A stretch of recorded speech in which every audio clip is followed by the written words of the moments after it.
수학은 산소 같은 존재가 아닌가. 이게 있어도 모르잖아요. 근데 없으면 큰일 나는 건데 여기 산소 없어지면 우리 죽는단 말이죠. 21세기에 새로 생겨나는 직업의 80%는 수학을 기반으로 한다라는, 그걸 할 수 있는 일이 무궁무진 늘어날 수밖에 없죠. 정말 수학을 좋아해서 수학적인 사고를 잘 해내면 훨씬 우리 장래가 밝죠.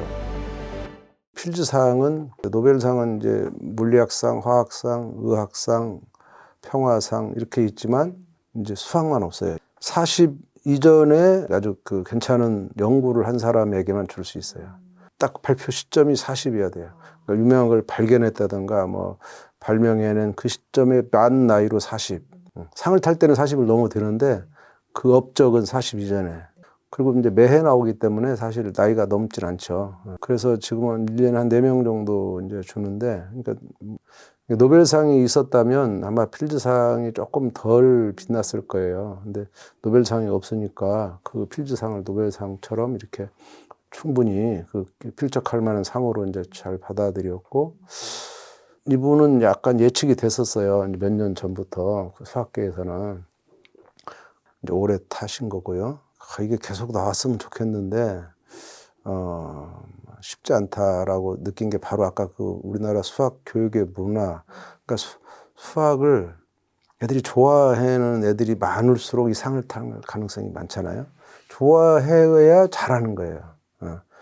근데 우리나라 이제 국제적인 이런 시험에서 보면 항상 성적으로는 세계 최상위권에 항상 있는데, 정의적 영역, 그러니까 인지적인 점수는 높은데 정의적인 영역, 수학에 대한 흥미도나 가치를 인정한다든가 이런 영역에서 OECD 최꼴찌거든요. 뭐 38개국에서 37위를 한다든가 막 이렇기 때문에 그래서 수학을 좋아하지 않는 아이들이 이제 많기 때문에 가능성도 그만큼 기대하기 어렵다, 이런 참 안타까운.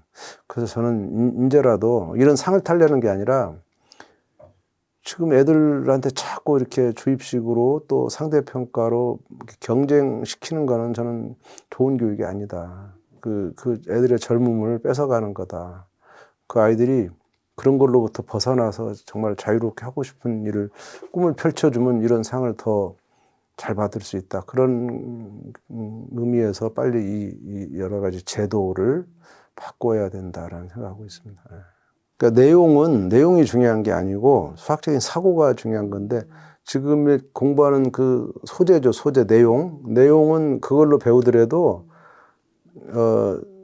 제대로, 그러니까 내가 수학을 배울 때 이것이 나한테 굉장히 중요한 거다, 또 내가 이걸 제대로 이해했다, 이렇게 하면 그게 엄청 이제 이 사람에게 영향을 줘서 얘가 사고가 크는 거거든요.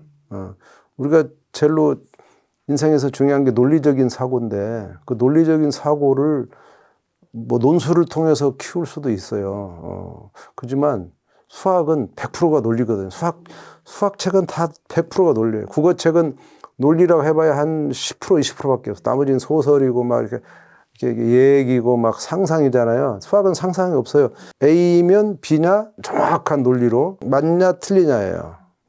답이 아니고 논리가 맞냐 틀리냐, 이거를 계속 경험하는 학문이기 때문에 그게 그 수학적 사고가 이제 논리적인 사고고, 그런 수학적 사고가 되면 세상의 모든 것을 그렇게 연결해내는 창의성, 새로운 걸 만들어낼 수 있어요. 그러니까 지금 우리가 창의성이 굉장히 중요한 시대인데, 창의성이 뭐냐면 인터넷이나 이런 막 정보가 엄청 많단 말이에요. 그런 것들은 다 떨어져 있으면 이게 쓰레기예요. 정보 쓰레기. 근데 그 쓰레기들을 보니까 얘하고 뭔가 이렇게 엮으면 새로운 게 나오는 거죠. 이게 창의잖아. 이거 없는 것이 나오는 거예요. 그러니까 A하고 B가 있는 것을 묶어서 C를 만들어내는 건 논리가 있어야 되거든, 논리가. 근데 수학은 다 그렇게 어떤 사실로부터 새로운 사실을 계속 만들어내는 게 수학이니까, 이 작업을 수학에서 하면서 경험을 해야 되는데, 지금 우리 애들은 문제만 풀고 있잖아요. 문제는 그런 게 없어요. 문제 푸는 속에는 그런 A, B의 논리가 없어요. 문제는 그 절차적인 풀이만 있는 거니까. 그건 안 해도 되는 거예요. 그 속에 인생을 지금 경쟁하느라고 문제풀이 경쟁에 가 있기 때문에 수학을 수학답게 배우지 못한 거죠. 그렇게 자꾸 원초적인 지식을 찾아서 아, 여기서부터 이게 쭉 온 거구나. 이거를 연결해야 되는데, 이 공부가 굉장히 재밌는데, 그 왜 혹시 이런 경험 하셨어요? 그 백과사전 같은 거 찾으면, 내가 뭘 몰라 찾았는데, 그 속에 또 그걸 찾았더니 그 속에 모르는 게 또 있으면 그걸 또 찾잖아요, 이렇게? 이렇게 가보니까, 백과사전도 보면 항상 가는 데가 있어요. 이렇게 연결하면, 원초적인 지식이 여기서부터 얘도 나오고, 여기서부터 얘도 나오고 하는 그 원초적인 지식이라는 게 있어요. 수학은 이런 게 다 있거든요. 이런 거를 정의라고 해요. 정의, 뜻. 정의는, 수학의 정의는 많지 않아요. 그 정의를 정확하게 알고 있으면 새로운 걸 다 만들 수가 있어요. 재미는 외적인 재미가 아니고 내적인 재미가 필요해요. 외적인 재미는 그 시간을 보내고 그 시간에 지루하지 않게 막 활발하게 막 애들이 막 이렇게 지냈는데 끝나면 남은 게 없어. 이건 재미가 아니거든요. 그리고 애들은 끝나면 후회해요. 그런 때는. 그리고 이제 이렇게 말하죠. 오늘 수학 시간에 재밌었어. 그지만 뭐 이렇게 노는 게 재밌어야 되는지 모르겠어. 수학 시간인데 체육 시간도 아니고 이렇게 말할 수 있어요. 그게 아니고 그런 뭐 게임이나 영화 같은 그런 재미가 아니고 자기의 이 사고의 재미, 사고의 유시라 그러죠. 재미를 사고를 막 멋있는 사고를 하면 재밌잖아요. 그게 저는 의미라고 의미. 내가 오늘 한 일이 의미가 있어. 의미는 뭐냐면 내가 오늘 한 거를 확실하게 이해를 했어. 근데 그게 이해가 내가 한 거야, 내가. 선생님이 가르쳐 준 게 아니고 내가 한 거야. 할 때 훨씬 의미가 이제 성취감이 크고 그런 자기 주도적인 발견을 해내면 무조건 재밌어요. 어떤 애가 삼각형이 이게 세 각의 합이 180도예요. 그것을 이제 발견해야 되거든요. 발견하는 게 교과서에 이제 뭐 방법이 한두 가지 나오는데 거기서 교과서는 이제 삼각형 하나만 주고 이것을 찢어가지고 이렇게 붙이면 일직선에 쓰면 이게 180도다 이렇게 하는 건데 어떤 애가 의심을 가진 거죠. 납작한 삼각형이나 뭐 뾰족한 거나 막 길쭉한 거나 이게 다 180도일까 해서 해보니까 다 되는 거예요. 걔가 쓴 글이 정리해서 쓴 글이 뭐냐면 삼각형은 모양이 크거나 작거나 어떻게 생겨 먹어도 항상 180도다. 항상. 교과서는 항상이란 말 없어요. 수학은 항상이란 말을 안 씁니다. 책에는. 근데 항상이거든요, 그게. 일반성이란 말이에요. 그래서 그거다 밑줄 긋고 거기다가 나는 이것이 신기했다 이렇게 썼더라고요. 노트에다가. 그게 이제 좋다는 말이잖아요. 신기한 거니까. 아니, 수학을 신기하다고 하는 게 어디 있어요. 걔는 왜 그랬냐면 180도란 사실을 교과서는 하나밖에 안 줬지만 지가 여러 개를 해보고 또 여러 개를 하지 않으면 그 호기심이 안 풀리니까 한 거예요. 해서 다 되는 걸 보고 야, 이거 진짜구나. 이거 정말 사실이구나. 라는 그 감정이 이입이 된 거죠. 그러니까 신기하다는 말을 쓴 거죠. 그것을 재미라고 저는 말하는 거죠. 근데 애들이 이걸 느끼도록 이렇게 수업에서 또는 공부에서 이렇게 분위기를 조성해주고 그래, 삼각형은 그것만 180도냐? 다른 것도 혹시 될까? 뭐 이렇게 장면을 만들어주는 게 이제 디자인인데 지금 우리는 너 180도지? 알았지? 그러면 이 문제 풀어봐. 뭐 그 문제 속에 뭐냐면 각 2개 주고 이거 하나 구해봐. 이런 문제만 자꾸 풀게 한다고요. 그러면 얘가 180도라는 사실을 이용해서 이 문제를 풀어요. 이걸 이용하면 안 돼요. 이용하면 그때는 공식이 돼버리게. 이게 진짜 180도라는 거를 막 얘가 가슴 뿌듯하게 느낄 수 있도록 거기서 시간을 좀 더 머물러 줘야 되는데 그렇지 않고 자꾸 문제집 속으로 끌고 간단 말이죠. 그럼 여기서는 기쁨이라는 게, 재미라는 게 있을 수 없어요. 근데 얘가 만약 이 시험 문제를 100점 맞았어. 재미없어요. 100점 맞아도 그냥 100점 맞았네 이렇게 하지. 야, 180도 정말 재밌구나 이렇게 말하지 않죠. 그러니까 이렇게 해서 삼각형이 180도 되는 이 과정을 이렇게 진짜로 발견하고 확신할 때 그 확신이 재미인데 걔가 그 재미로 또 이제 그 수학을 하는 거죠. 지금 21세기는 각 나라가 수학이라는 걸 엄청 지금 강조하는데 우리나라는 지금 학교 이렇게 경쟁하고 막 이렇게 수능 문제 가지고 점수에만 매달려 있지 그 수학이라는 게 우리 삶에 어떤 영향을 줘야 되고 얼마나 중요하다는 인식 자체를 안 하시잖아요.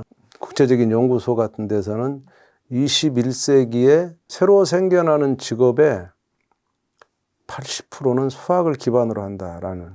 그러니까 수학을 못하는 사람은 수학적으로 수학적인 능력이 부족한 사람은 새로운 직업은 가질 수 없고 옛날에 있던 직업, 없어지는 직업 중에 하나를 할 수밖에 없다. 이렇게 극단적으로 말하죠. 그 정도로 이제 우리 삶에 또 삶이 아니라 직업적으로도 엄청 영향을 끼치는데 우리 아이들에게는 수학을 제대로 가르쳐야 된다. 그러니까 수학이 가치를 인정해야 돼요. 수학이 필요하구나. 수학이라는 게 괜찮은 거구나. 수학이 재미있구나. 흥미가 있어야 되고 그런 이제 수학을 공부하고 싶은 마음이 들 수 있도록 교육하지 않으면 그건 교육의 잘못이다. 이제 그게 더 중요하지. 우리가 학생들한테 아무리 수학 중요하다고 말해도 애들이 따르지 않죠. 인정 안 하죠. 근데 스마트폰이나 그런 인공지능 기술은요, 벌써 수학계에서는 100년 전 기술이에요.